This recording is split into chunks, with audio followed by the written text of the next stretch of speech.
Primeiramente, né, eu queria falar um pouco aqui sobre os mitos e fatos da negociação. A gente vai passar aí por alguns mitos e por alguns fatos da negociação. E o primeiro deles aqui é quando a gente fala, né, que a gente negocia somente no trabalho, né? Então, que é um primeiro mito, né, que a gente fala bastante aí sobre negociação, que a gente só no trabalho, e é interessante, né, a gente fazer uma primeira avaliação de quando a gente negocia, né? E aí eu já faço uma resposta aí direta. A gente negocia praticamente com todo momento, né, de manhã, de tarde, de noite, o tempo inteiro a gente está negociando.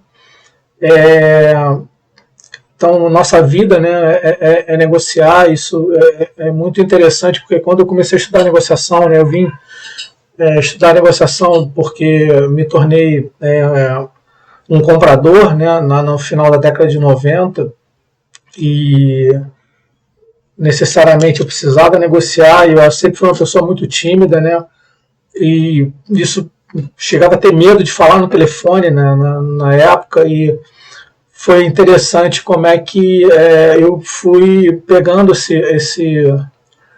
essa forma de negociar e estritamente procurando toda a literatura, e durante muito tempo fazendo essa abordagem em compras e vendas, negociações comerciais.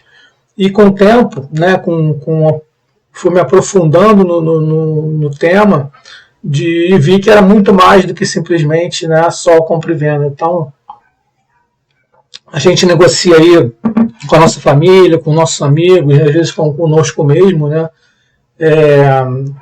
Eu brinco, né, todo dia de manhã a gente acorda, toma uma decisão se a gente vai ficar um pouco mais na cama, se a gente vai fazer alguma atividade física, por exemplo. Então é importante aí a gente ter essa visão, né, de que a gente está negociando o tempo todo.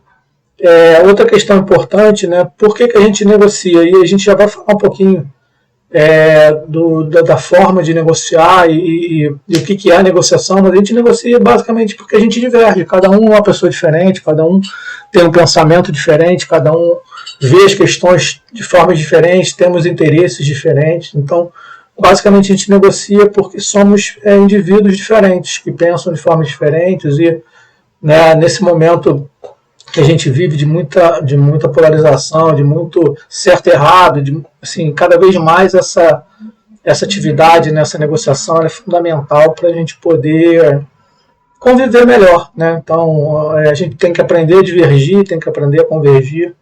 Então, é fundamental a gente ter esse tipo de situação.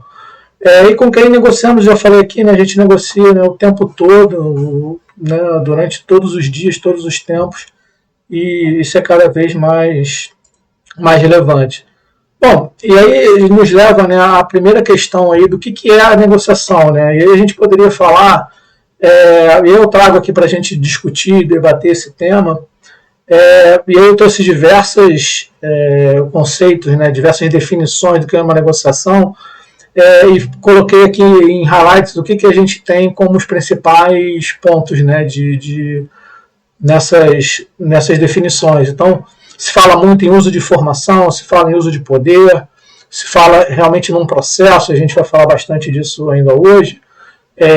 Aprofundar, né, o relacionamento humano, como eu falei, né, não é só uma questão de compra e venda, é uma comercial, uma questão de gestão de conflito, e eu particularmente gosto muito dessa expressão, né, de a gente, da negociação ser uma gestão de conflito, de comunicação, de dar e receber, de fazer acordos que são sustentáveis, né, que sejam bons para ambas as partes quando possível. Fala de resultado, né, como Hodgson diz, uma questão de resultado satisfatório, busca da satisfação para ambos os lados.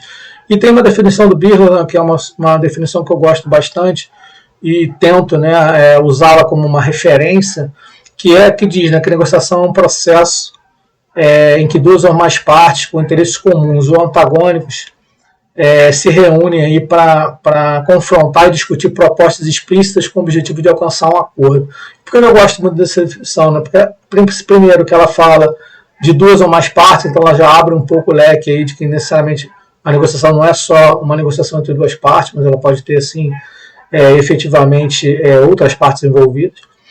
Mas também ela fala de interesses comuns e antagônicos. Isso é uma coisa que também eu acho super importante. A gente nunca entra, né, numa negociação porque todos temos interesses comuns, mas também a gente nunca entra se só tiver antagônicos. A gente só entra para negociar, para gerenciar um conflito, quando alguma coisa nos conecta, né? Então é importante a gente saber que a gente tem interesses comuns e antagônicos e aprender, né, a maximizar os comuns e